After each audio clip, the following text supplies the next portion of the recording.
Hello and welcome to all the men and women of the West. I'm Joe. A while back, we promised you a Dragon-Highlords video, and here it is. You have Lucien of Takar, commander of the Black Dragon armies, whom will be the main focus of this video. Lucien of Takar was commander of the Black Dragon armies, with black dragons spewing out. The black dragons in Dragonlance are prone to spewing out acid. They also tend to like to blind their enemies with darkness and rely on magic. Lucien is likely someone who likes to use subterfuge to get ahead. And what's more is that black was often a color of death and evil in traditional literature. With this sort of mindset, we have to look at this villain who began life as an experienced fighter and mercenary, only to hear of the dragon armies and decided to sign up because he saw it as a ticket to power. Quick to ally himself with the dark armies, he initially served as a mercenary,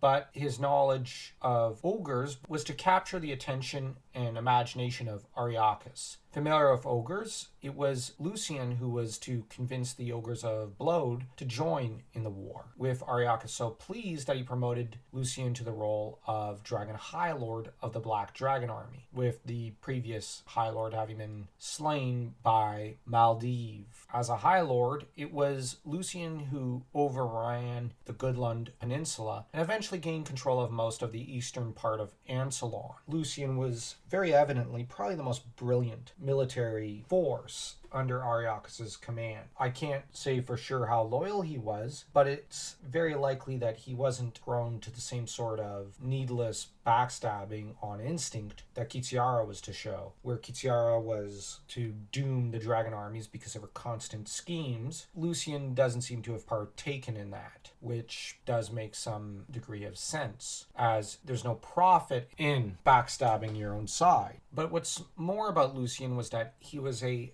half ogre. So this is why he was so familiar with ogres. Of course, from his human side, he inherited his brains. And though a formidable commander who was to know how to manipulate the ogres and kept a great many as his bodyguards and was to fight incredibly well, it was Lucien who would rule with an iron fist over the Goodland Peninsula, as mentioned, until his assassination 3 years after the War of the Lance, with this assassination coming from one of the lackeys of one of his own high masters. He was succeeded, but out of loyalty for him, this successor never assumed the title of Dragon-Highlord. So he was succeeded, but not really. Takar was probably one of the Dragon-Highlords who left the longest definitive mark on Ansalon, just because of how much territory he took and because of the fact that he held it for a further 3 years, where most of the others didn't hold on to their territory. So if you're looking to do D&D campaigns involving this character, bear in mind he's going to be probably a little smarter than some of the others. He'll be prone to using dirty tactics, and he'll have a fearsome acidic dragon often at hand, along with a good number of ogre bodyguards from Blode. So be prepared for a very, very smart and cunning and creative and resourceful villain. Don't forget to smash that like and that subscribe button, as though you were Sky trying to tear down Sturm in the High Clerist's Tower.